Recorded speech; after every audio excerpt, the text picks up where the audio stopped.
पञ्चवक्त्रं महाभीमं त्रिनेत्रं च महाबलम् सिंहिकागर्भसम्भूतं हनुमन्तं नमाम्यहम्। ॐ हं हनुमते रक्ष रक्ष सर्वतो माम्। ॐ हं हनुमते रक्ष रक्ष सर्वतो माम्। पूर्वे हनुमन् कपिमुखधारी रक्षतु माम्। दक्षिणे नरसिंहवपुः मां सदा पातु। पश्चिमे गरुडरूपः रक्षतु माम्। उत्तरदिशि वराहरूपः सदा रक्षतु माम्। ऊर्ध्वे हयग्रीवविग्रहः पातु मे शिरः। अधस्तात् ब्रह्मास्त्ररूपः पातु पादयुग्मम्। सदा मम अष्टदिशि रक्षतु पञ्चवक्त्रः। स्वप्ने जाग्रति गच्छतः पश्यतः शयानम्। पश्यन्तं हसन्तं चलन्तं सर्वदा रक्षतु हनुमन् महाबलः। ॐ अंजनीसुताय महाबलाय रामदूताय नमः। किलकिलाय वीराय विक्रान्ताय नमो नमः। ॐ भूतप्रेतपिशाचादिनाशाय स्वाहा। ओमसि धाराकृशानुवत् कवचं मे हमुं स्थापयतु। रंभक्ताय रामदूताय हनुमते नमः। सर्वशत्रुनिवारणाय कवचं पठेत्। रक्षां कुरु महाबाहो त्राहि त्राहि नमोऽस्तु ते।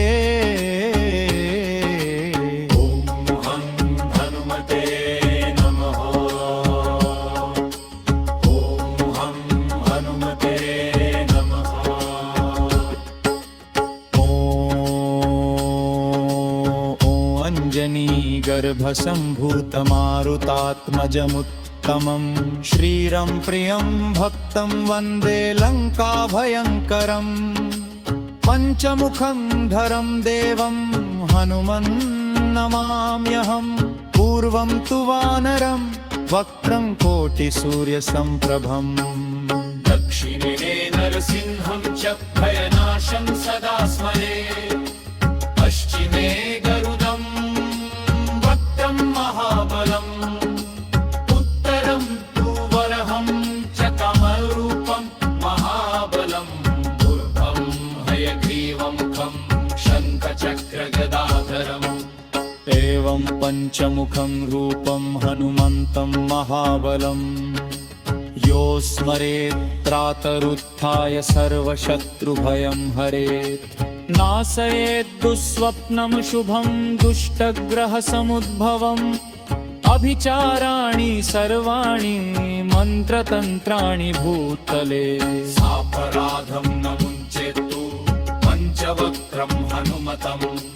यं यं चिन्तयते कामं तं तं प्राप्नोत्य संशयम्। श्रीराम जय राम जय जय राम। श्रीराम जय राम जय जय राम।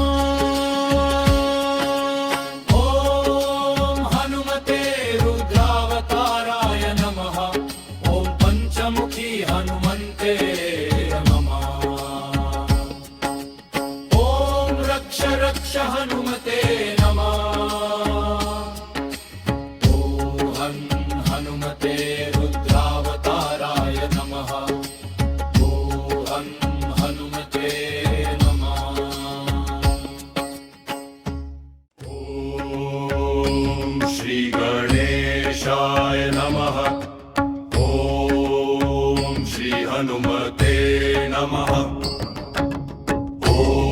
श्री पंचमुखी हनुमते नमः। पञ्चवक्त्रं महाभीमं त्रिनेत्रं च महाबलम् सिंहिकागर्भसम्भूतं हनुमन्तं नमाम्यहम् ॐ हं हनुमते रक्ष रक्ष सर्वतो माम् ॐ हं हनुमते रक्ष रक्ष सर्वतो माम् पूर्वे हनुमन् कपिमुखधारी रक्षतु माम् दक्षिणे नरसिंहवपुः मां सदा पातु पश्चिमे गरुडरूपः रक्षतु माम् उत्तरदिशि वराहरूपः सदा रक्षतु माम् ऊर्ध्वे हयग्रीवविग्रह पातु मे शिरः अधस्तात् ब्रह्मास्त्ररूपः पातु पादयुग्मम् सदा मम अष्टदिशि रक्षतु पञ्चवक्त्रः स्वप्ने जाग्रति गच्छतः पश्यतः शयानम् पश्यन्तं हसन्तं चलन्तं सर्वदा रक्षतु हनुमन् महाबलः अंजनीसुताय महाबलाय रामदूताय नमः किलकिलाय वीराय विक्रान्ताय नमो नमः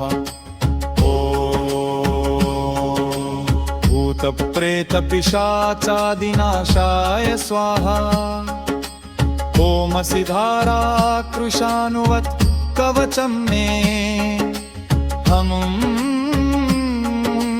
स्थापयतु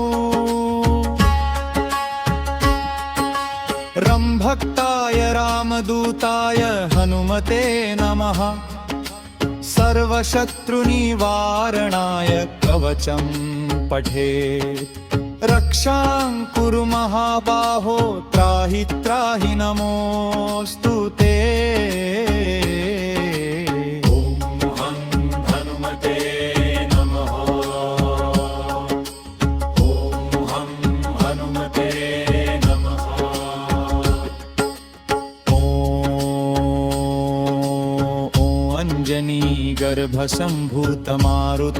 गर्भसम्भूतमारुतात्मजमुत्तमं श्रीरं प्रियं भक्तं वन्दे लङ्काभयङ्करम् पञ्चमुखं धरं देवं हनुमन्नमाम्यहं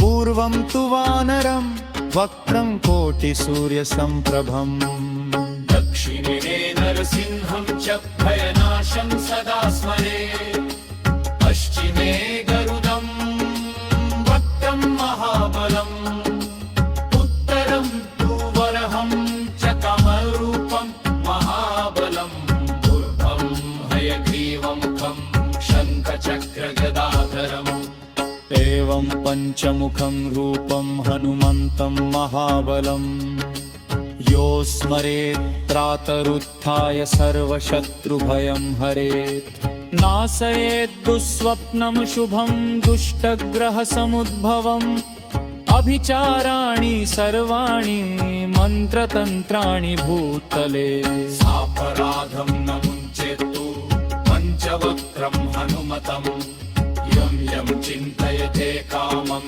तं तं प्राप्नोत्य संशयम् श्रीराम जय राम जय जय राम श्रीराम जय राम जय जय राम ॐ हनुमते रुद्रावताराय नमः ॐ पञ्चमुखी हनुमन्ते नमः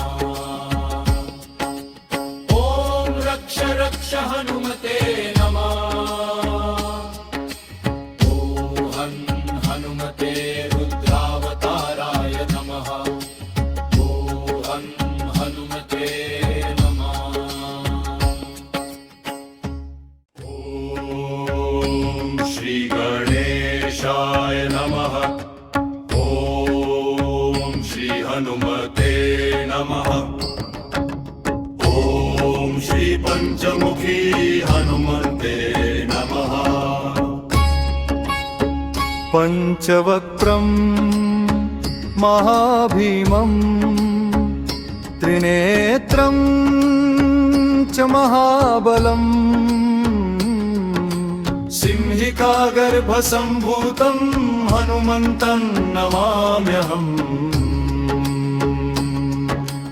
ॐ हं हनुमते रक्ष रक्ष सर्वतो माम् ॐ हं हनुमते रक्ष रक्ष सर्वतो माम् पूर्वे हनुमन् कपिमुखधारी रक्षतु माम् दक्षिणे नरसिंहवपुः मां सदा पातु पश्चिमे गरुडरूपः रक्षतु माम् उत्तरदिशि वराहरूपः सदा रक्षतु माम् ऊर्ध्वे हयग्रीवविग्रह पातु मे शिरः अधस्तात् ब्रह्मास्त्ररूपः पातु पादयुग्मम् सदा मम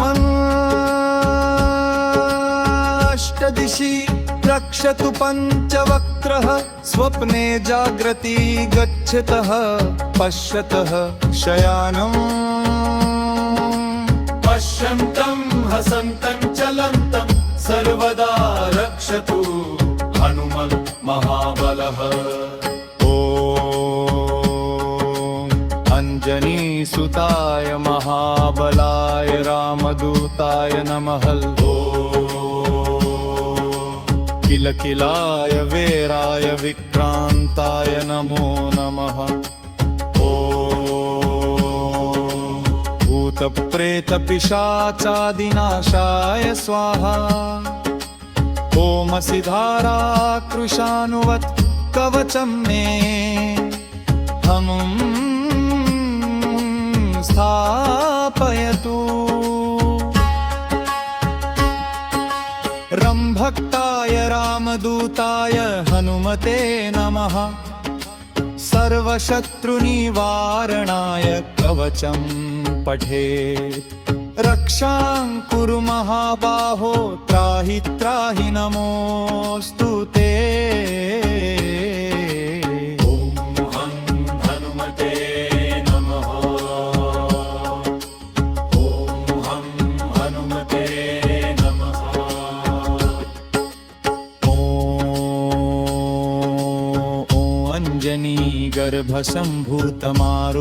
अञ्जनीगर्भसम्भूतमारुतात्मजमुत्तमं श्रीरं प्रियं भक्तं वन्दे लङ्काभयङ्करम् पञ्चमुखं धरं देवं हनुमन्नमाम्यहम् पूर्वं तु वानरं वक्त्रं कोटिसूर्यसम्प्रभम् दक्षिणे नरसिंहं च भयनाशं सदा स्मरे पश्चिमे गरुडं वक्त्रं महाबलम् उत्तरं तु वरहं च कमलरूपं महाबलम् ऊर्ध्वं हयग्रीवमुखं शङ्खचक्रगदाधरम् एवं पञ्चमुखं रूपं हनुमन्तं महाबलम् यो स्मरेत् त्रातरुत्थाय सर्वशत्रुभयं हरेत् नाशयेत् दुःस्वप्नं शुभं दुष्टग्रहसमुद्भवम् अभिचाराणि सर्वाणि मन्त्रतन्त्राणि भूतले सापराधं न मुञ्चेत्तु पञ्चवक्त्रं हनुमतम् यं यं चिन्तयते कामं तं तं प्राप्नोत्य संशयम् श्रीराम जय राम जय जय राम श्रीराम जय राम जय जय राम ॐ हनुमते रुद्रावताराय नमः ॐ पञ्चमुखी हनुमन्ते नमः ॐ रक्ष रक्ष हनुमते नमः ॐ हनुमते रुद्रावताराय नमः ॐ हनुमते नमः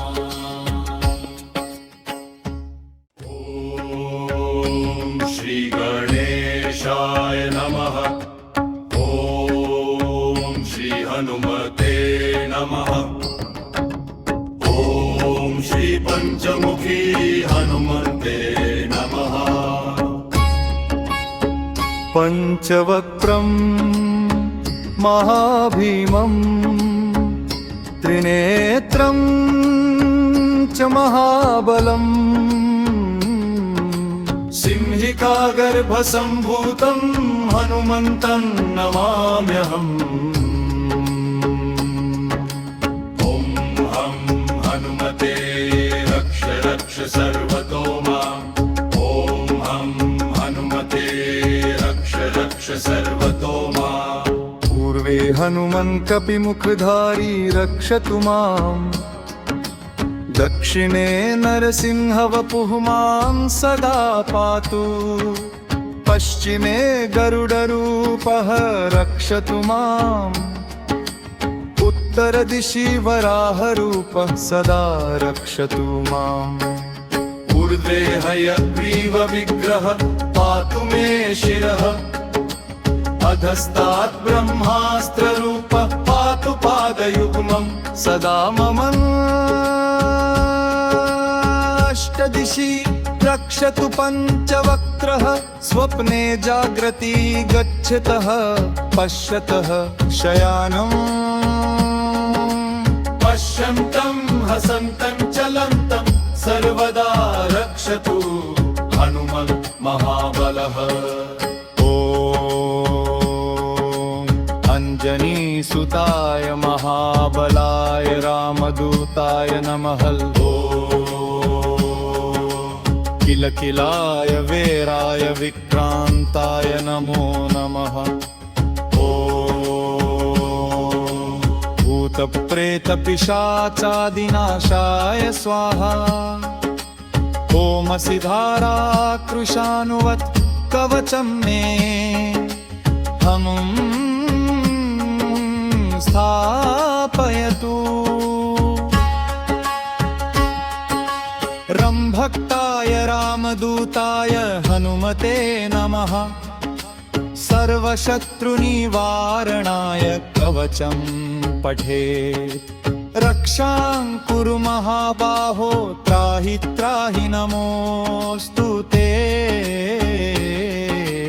ॐ हं हनुमते नमः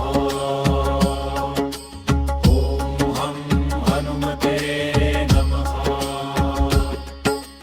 ॐ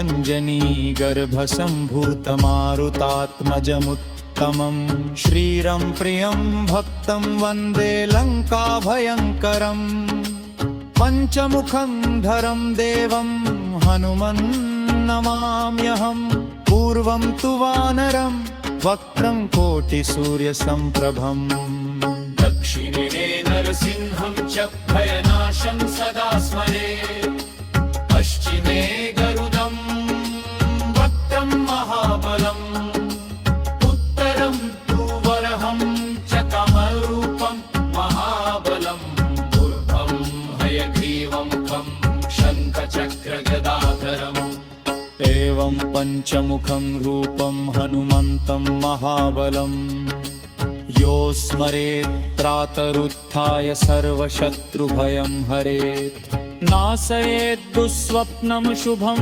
दुष्टग्रहसमुद्भवम् अभिचाराणि सर्वाणि मन्त्रतन्त्राणि भूतले सापराधं न मुञ्चेत्तु पञ्चवक्त्रं हनुमतम् यं यं चिन्तयते कामं तं तं प्राप्नोत्य संशयम् श्रीराम जय जय राम श्रीराम जय जय राम